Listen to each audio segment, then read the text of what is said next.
que cada poblador de cada región del Perú es totalmente diferente, ¿no? La hidroxicloroquina también es un medicamento que se está usando. La acitromicina también, incluso los pobladores o la gente que no es de salud, incluso vamos a mencionar también para no excluirnos, nosotros, personal de salud, acitromicina, ¿no? Y la acitromicina es un antibiótico.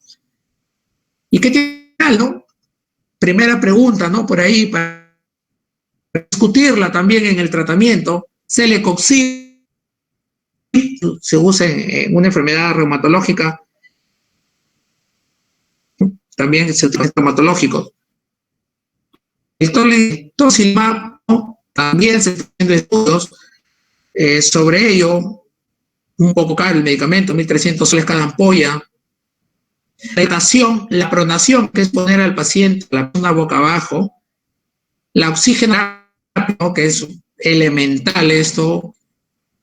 Esto es importante que hospitales tengan sus unidades de oxigenoterapia, ¿no? Y la dieta es muy, muy importante también en el paciente que presenta COVID.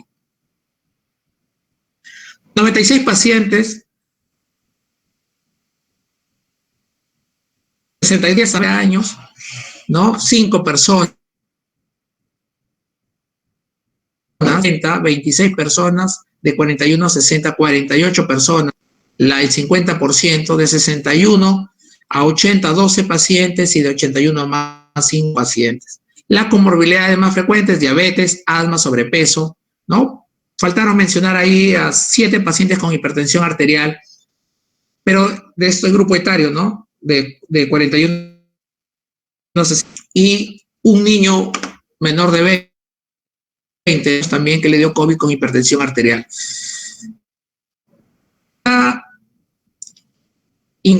La gran mayoría de pacientes no tiene comorbilidades, ¿no? O sea, esto no distingue, la enfermedad no distingue, pero sí basamos que pacientes con diabetes y obesidad son los más predisponentes a la severidad del cuadro.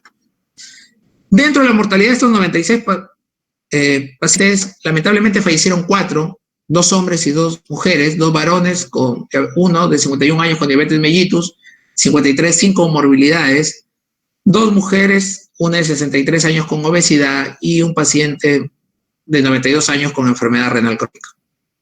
El tratamiento que usamos fue acitromicina, hidroxicloroquina y zinc, ¿no? En 60 pacientes, en 36 pacientes no se usó ello, y no se usó para tener una evidencia de recuperación. ¿Cuál sería más la recuperación más franca y en menor tiempo, ¿no? Que después lo vamos a discutir. Los febriles se dio paracetamol por 1 gramo, ¿no? Sino 1 gramo. Aspirina a pacientes mayores de 40 años y en algunos, solamente en 5, se utilizó atorvastatina. Cabe señalar que desde el 5 se viene estudiando acá en Lambayeque un grupo de amigos sobre la enfermedad, ¿no? Ha ido siendo cambiante también el tratamiento. Y ivermectina en 12 pacientes que tuvieron insuficiencia respiratoria. Es controversial porque de los 12 pacientes que usaron ivermectina, 2 fallecieron, ¿no? Falta y 6 todavía los tenemos con oxigenoterapia en casa. En resumen, para hablar del COVID-19 necesitamos, en primer lugar, signos y síntomas, lo que nosotros le llamamos clínica. Laboratorial, no necesita una prueba rápida o molecular, sino todo lo que hemos visto anteriormente, primero de hemograma, enzimas cardíacas, el de imagen, ¿no? Porque a veces pueden estar normal, pero una placa radiográfica nos identificar ya una lesión pulmonar. Y una tomografía, que es un diagnóstico estándar, ¿no? Pacientes que puedan tener clínica sugestiva de COVID, pero negativas, la tomografía es mandatoria. Y el nexo epidemiológico. ¿Qué quiere decir el nexo?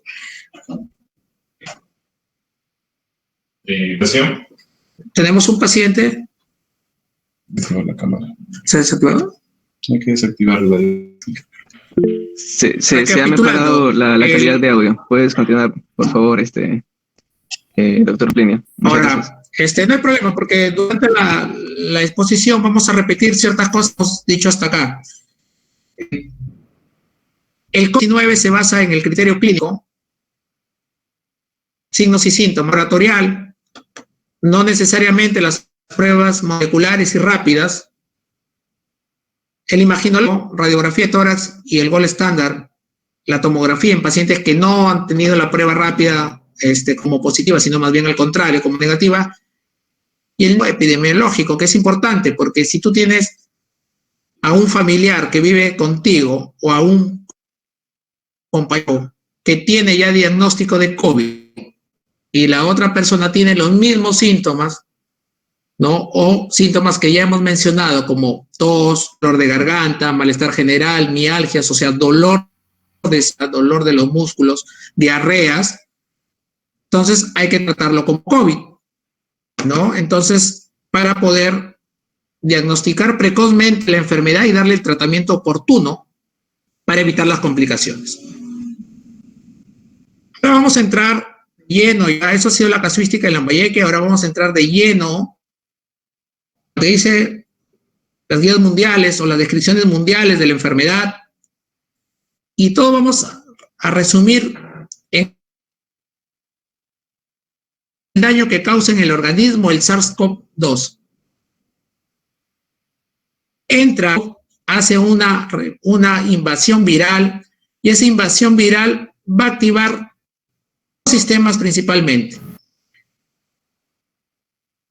El sistema, ¿no? Una inflamación, va a haber inflamación y pelear de las células, y esto va a hacer que aún mismo la actividad metabólica del organismo, y por eso ante la dieta, ¿ya? Entonces va a haber mayor consumo de oxígeno por esta actividad metabólica.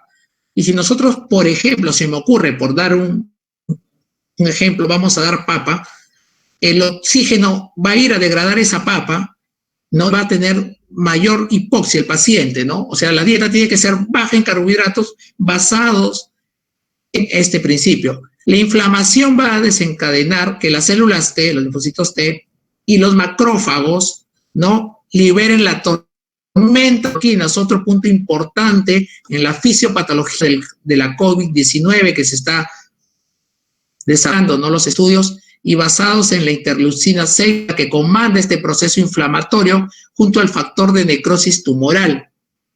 Entonces, si nosotros entendemos parte de la fisiopatología, vamos a poder tratar, ¿no? Vamos a tratar.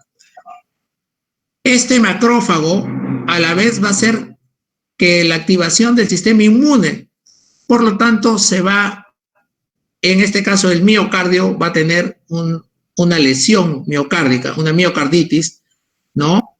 Y esa miocarditis va a estar relacionada posteriormente a una falla cardíaca, ¿no? Que puede concluir en un infarto. Acá está la elevación de troponinas o enzimas cardíacas que mencionaba junto a la LDH, y esto señala un daño en el miocardio y por lo tanto. Pero a la vez esta tormenta de citoquinas va a hacer dos cosas, ¿no? Ya hemos dicho la inflamación del miocardio, pero también va a ser la ruptura de una placa. Es por eso que en Lambayeque hay mayor tasa de mortalidad en los que tienen sobrepeso. Las placas de colesterol o de grasa se comienzan a disparar émbolos, ¿no? Y esos émbolos más el estado del paciente, ¿no? Por lo tanto, hay un síndrome coronario agudo, pero también hay lesiones macrovasculares endoteliales, ¿no? Ahora, las fases de la enfermedad, vamos a ver que las sedes de contagio, vamos a poner el paciente, ¿no? La sede de contagio, o sea, este paciente ya contagia, pero 7 días antes ya adquirió la enfermedad. 5, como lo demostramos acá en Lambayeque, en lo que hemos visto en la media, es que el día 5 empieza ya la sintomatología. Y eso es muy importante que ustedes entiendan 5 días antes dónde estuvieron, ¿no? Poder tener más o menos un alcance de qué persona pudo contagiarlo, en qué lugar o en qué momento. Demostró que era la hospitalización. Y en la mayoría 10 empieza con diarreas, ¿no? El día 11 pérdida del gusto y del olfato, que dura 3 a 4 días, y la contagiosa va hasta el día 24. Y acá era una de las preguntas que hacía ahora, ¿no? ¿Cuándo debemos volver a laborar? ¿O cuándo debemos volver a hacernos una prueba? El día 21, o sea, la tercera. El aislamiento debería durar 3 semanas, ¿no? Para estar seguros, ¿no? De no estar en una contagiosa y sacarse la prueba, porque de esos 96 pacientes, 4 de ellos, a pesar de estar con tratamiento y tener 21 días, salieron IgG e IgM positivo. Finalmente, el ingreso a UCI en el día 13, ¿no? En el día 13, dice los días internacionales, la defunción 2 semanas después del inicio de síntomas. Los estudios 1, bueno, señalan síntomas leves, fiebre, tos seca, diarrea, anosmia. En el estadio 2 ya hay dificultad respiratoria, generalmente el día 10, 11, 12. Y el estadio 3, una dificultad severa, un distrés respiratorio, el famoso SDRAT, la sepsis, la insuficiencia renal, una falla cardíaca, ¿no? El estadio 1 dice linfopenia, leve elevación del LDH y del dímero D. Entonces, si no hay pruebas rápidas, tenemos que pedir esto del saque, un hemograma, LDH, PCR y dímero D. El estadio 2 ya hay hipoxia, entonces, cuando nosotros sospechamos que ya el paciente le pedimos un AGA y electrolitos, y también todo paciente con el diagnóstico ya debemos pedir esto para la hipoxia silenciosa. ¿Y qué es la hipoxia silenciosa? La hipoxia silenciosa implica que el paciente puede estar saturando bien, puede estar tranquilo en su casa, pero hace un leve esfuerzo, un moderado de agotarse. ¿Por qué? Porque tiene poco oxígeno en las células y eso no se denota con cianosis o con cansancio. Y por eso dice, como en Guayaquil, ¿no? Que la gente moría en la calle o que estaba sentado y de un momento a otro se desplomaba, ¿no? Eso es lo que puede señalar. Los estadios 3 y de mal pronóstico, ferritina elevado, dímero D elevado, PCR, ¿no? Las troponinas, que son las enzimas cardíacas, ¿no? Y acá está, para entender las pruebas. El PCR te sale positivo desde el día 0 del inicio de los síntomas, generalmente hasta el día 10, a considerar esta literatura. Sin embargo, yo les recomiendo que si se van a hacer una prueba molecular, se la hagan dentro de la primera semana,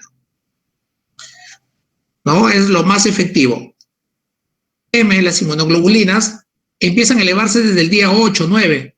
Acá también les sugiero que a partir del día 11 y para estar seguros de 2 semanas después. Entonces, eso es lo que ha retrasado de repente el diagnóstico en los primeros meses cuando no se conocía la enfermedad e iniciar el tratamiento y de repente la mortalidad. No tengo los datos de cómo han ido la mortalidad en Lambayeque, ¿no? Pero se supone que en las últimas 3 semanas ha fallecido más, pero no hay cuántas muertes no fueron documentadas. Que nos implica infección pasada. Y acá viene el jalón de orejas para los colegas de salud, para los ingenieros de las empresas que están haciendo laborar a las personas que han tenido COVID, ¿no? Solamente con la prueba de IgG. Que tenga IgG no implica que está creando anticuerpos contra el virus y que probablemente le dé inmunidad. Probablemente. Y lo correcto, cuando para infección pasada, el día 21, cuando el PCR salga negativo con IgG positivo.